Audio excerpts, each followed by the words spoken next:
नमस्कार, MNS news में आपका स्वागत है। आइए जानते हैं दिन भर की बड़ी खबरें। गोंदिया जिले के देवरी में दिव्यांगों के लिए राज्य स्तरीय क्रीड़ा स्पर्धा व महोत्सव 2018 का आयोजन। सामाजिक न्याय व विशेष सहायता विभाग द्वारा राज्य स्तरीय दिव्यांग क्रीड़ा स्पर्धा का आयोजन रचना सहयोगी तंत्र शिक्षण संस्था देवरी में आयोजित किया गया। कार्यक्रम के अध्यक्ष सामाजिक न्याय मंत्री राजकुमार बडोले, उद्घाटक पशु संवर्धन मंत्री महादेव जानकर प्रमुख अतिथि से उपस्थित थे। इस वक्त हमारी टीम लाइव हमसे जुड़ रही है। निशान भाई, आप मेरी आवाज़ सुन रहे हैं? जी, सुन पा रहा हूँ मैं आपको। अभी हम लोग इस वक्त देवरी गोंदिया ज़िले के देवरी तहसील में खड़े हैं, जहाँ दिव्यांगों का जो एक कार्यक्रम आयोजन किया गया है, जिसमें दिव्यांगों का राज्य स्तरीय क्रीड़ा सम्मेलन का आयोजन किया गया है। इस क्रीड़ा सम्मेलन को आयोजन करने का पीछे का मकसद ये था कि दिव्यांगों के विकास में और दिव्यांगों के खेलों को प्रोत्साहित करने का इस कार्यक्रम का मकसद था। महाराष्ट्र राज्य के सामाजिक न्याय विभाग के मंत्री माननीय बडोले साहब, इनके नेतृत्व में यह काम किया गया है और यह गोंदिया जिले के लिए बहुत बड़ी उपलब्धि है।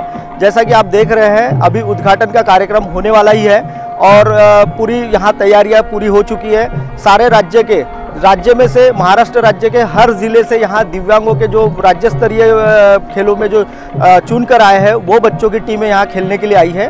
अभी हम उन लोगों से भी कुछ मुलाकात करेंगे, उनसे भी चर्चा करते हैं। कार्यक्रमाचे उद्घाटक सन्मान्य नामदार श्री महादेवजी जानकर साहेब, मंत्री पशु संवर्धन, दुग्ध व मत्स्य विकास महाराष्ट्र राज्य।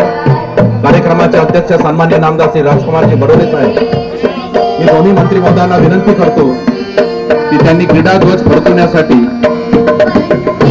गायक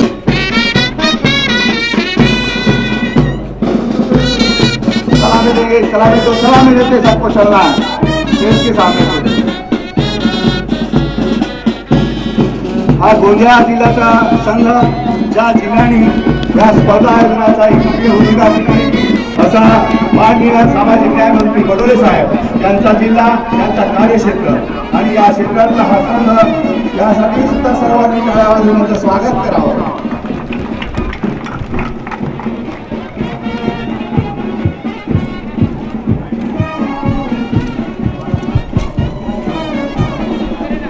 या स्पर्धा माननीय मोदी महोदयांच्या हातात प्रयत्न आम्हाला नागपूरला वारंवार त्यांनी सूचना देऊन या स्पर्धा झाल्या पाहिजे, अपंगांना न्याय मिळाला पाहिजे, अपंगांच्या सर्व पुढाकारांना न्याय मिळाला पाहिजे, म्हणून ह्या स्पर्धा आज या ठिकाणी होतो आहे त्रास, पण मुलं आनंद घेत आहेत, खेळू आनंद घेत आहे। ठाणे जिल्ह्याचा संघ, हा धुळे जिल्ह्याचा संघ, हा लांबून काल रात्री 11 वाजता ते या ठिकाणी केलं। महाराष्ट्रामध्ये आतापर्यंत घेत असताना कुठेही या स्पर्धा जर झाल्या तर नागपूरमध्ये झाल्या, अमरावतीमध्ये झाल्या, मोठ्या मोठ्या शहरामध्ये फक्त झाल्या, ग्रामीण भागामधल्या त्या तालुक्याच्या ठिकाणी आणि अत्यंत दुर्गम असा हा परिसर जेतो मागासवर्गीय समजला जाणारा जिल्हा, अशा जिल्ह्यांमध्ये या स्पर्धा घेणं आणि जिथं दळणवळणाच्या चांगल्या सोयी उपलब्ध नाही आहेत, अशा ठिकाणी घेणं म्हणजे या आम्हा सर्वांसाठी ते अत्यंत चॅलेंजची अशी बाब होती।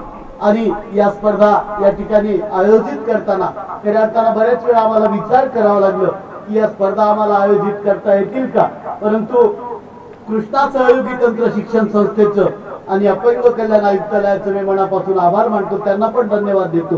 प्रादेशिक उपायुक्त, सहाय्यक आयुक्त, जिल्हा समाज कल्याण अधिकारी या सर्वांनी आणि जिल्हाधिकारी सर्वांनी या ठिकाणी आम्हाला सहयोग केला, त्याबद्दल त्यांचं मनापासून धन्यवाद देतो। कृष्णा सहयोग तंत्र शिक्षण सर्वांनी एक उजवा हात आपला समोर करायचा आहे। आम्ही अशी शपथ घेतो की राज्यस्तरीय क्रीडा स्पर्धेमध्ये सचोटीने भाग घेऊन खेळाच्या सर्व नियमांचे काटेकोरपणे पालन करू, तसेच पंचांनी दिलेला मान्य। इस पूरे कार्यक्रम को सफल बनाने के लिए सामाजिक न्याय व विशेष सहायता विभाग द्वारा महाराष्ट्र राज्य के मंत्री राजकुमार बडोले, इनके प्रयासों से ही दिव्यांग बच्चों का राज्य स्तरीय आयोजन सफल हो पाया है। इसी तरह हमारे महाराष्ट्र राज्य के पशु संवर्धन मंत्री भी उपस्थिति यह दर्शाती है कि आज दिव्यांगों के लिए क्या किया जाए। यह लगन इस राज्य के दिव्यांग बच्चों को विकास की राह पर ले आ रही है। अब फिलहाल वक्त हो चुका है एक ब्रेक का। देश और दुनिया की तमाम खबरों के लिए देखते रहिए एमआरएस न्यूज। मैं दीपक असाटी, एमआरएस न्यूज से।